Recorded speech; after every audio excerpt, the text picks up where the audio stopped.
Hey there, December 10th, 2020. Electoral vote is 4 days away next week. I thought now would be a great time to share some stock market facts and data. First, I'd like to share this. I'm a big believer that relationships are a responsibility and not a privilege. It is our job as investment professionals to share the whole story and to educate and protect investors from what is likely the largest risk in their portfolio and problem, which is the equity market.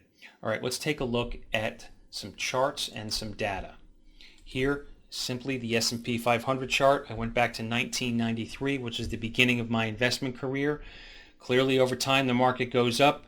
The green bars represent up months. The red bars represent down months. Here you can see this is a 50% decline. Here's another 50% decline. And in 2018, we entered a new volatility regime. We had a 10% decline, a 20% decline, a 46% rally, a 36% decline, and a record-setting 70% rally. So yes, the market goes up over time, but it doesn't go up in a straight line, and it can take a long time to recover. All right, now, when does the market go up? Yes, it goes up over time, but when specifically? Fact number 2, here's the historical distribution of the returns of the S&P 500. This was put out by Bespoke earlier this year. If you buy the close and sell the open, you are up over 700%. If you buy the open and sell the close, you're down over 8%. What does that mean? Simply, the market goes up overnight and down during the day. That's the historical norm. Again, buy the close, sell the open, you're up over 700%. Buy the open, sell the close, you're down 8%. It's a fascinating chart. Okay, and then the last fact, the S&P 500 annualized return dating back to 2000 is plus 6%. And just think about that. Annualized return in the S&P dating back to 2000 is 6%. As an investor, you've had to endure a lot of pain, right? Multiple 50%, 30%, 10%, and 20% declines. There's got to be a better way, and there is. All right, let's go back to the data in the chart. You stay invested the entire time, buy and hold, just under 5,300 days, your annualized return is 6%. If you miss 20 of the best days, just 20 of those nearly 5,300 days, your annualized return goes from plus 6% to negative 0.1%. The other side of that equation, the full story is if you miss just 20 of the worst days of those 5,262 days, your annualized return goes from plus 6 to plus 14. All right, so let's sum up.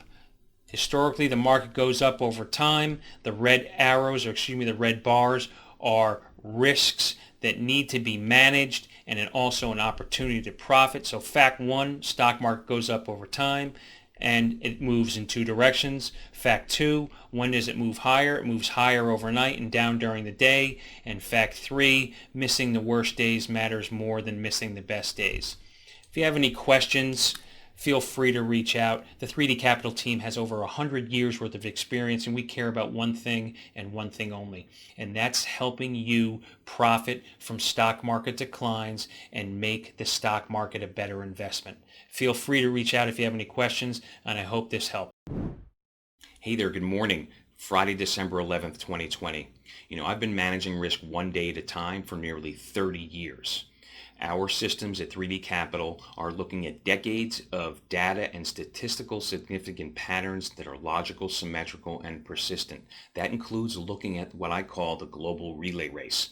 Now, we recently were interviewed by the Institute of Innovation and Development, and that was published this week in Seeking Alpha. There was a lot of great information in that article, and I want to share one specific thing that is going to be applicable today. It's the global relay race. Let's take a look.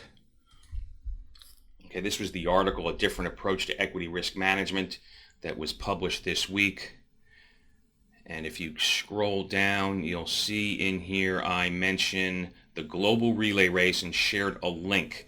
This is referred to as Black Monday. We all remember that back in 1987. How did it happen? If you click that link and you go within the link, you'll see a bullet, and the bullet says the crash occurred worldwide, starting in Hong Kong and spreading throughout Asia and Europe before reaching the US. Now, am I calling for a stock market crash? Well, today I'm concerned, but listen, we're not doom and gloom. What we are is we want to make the stock market a better investment. If you manage the downside, which is the problem, right? Guaranteed losses, you can have more upside. And again, over time, power of compounding, eighth wonder of the world, lose less, make more, you're better off. What's going on around the world right now in the global relay race? And that I'm going to share with you right now. So let's take a look. I'm so excited to share this with you. Okay. Here's today's global relay race. Now, it's also important before I share this. I've been on Bloomberg many times. One time specifically I was on there, Abigail Doolittle mentioned to me, oh, I said something about the Hang Seng, and she said, well, the Hang Seng, Eric, actually closed up on the day. And I said, yes, Abigail, that may be true. That's the way you look at it. There is a big difference between net change and open change, and today is one of those days. All right, let's go back and look at the charts. Global relay race. Here's the Hang Seng. Hang Seng closed here today. Here is where it closed yesterday. So you can see the net change is positive in the Hang Seng. But if you look at the open change, clearly weaker. So the Hang Seng moved lower, open to close. This next chart is the Euro Stoxx. That has moved lower from its open till now. It's obviously bounced off its low. This is trading live right now. And here's the S&P, which has also moved lower overnight.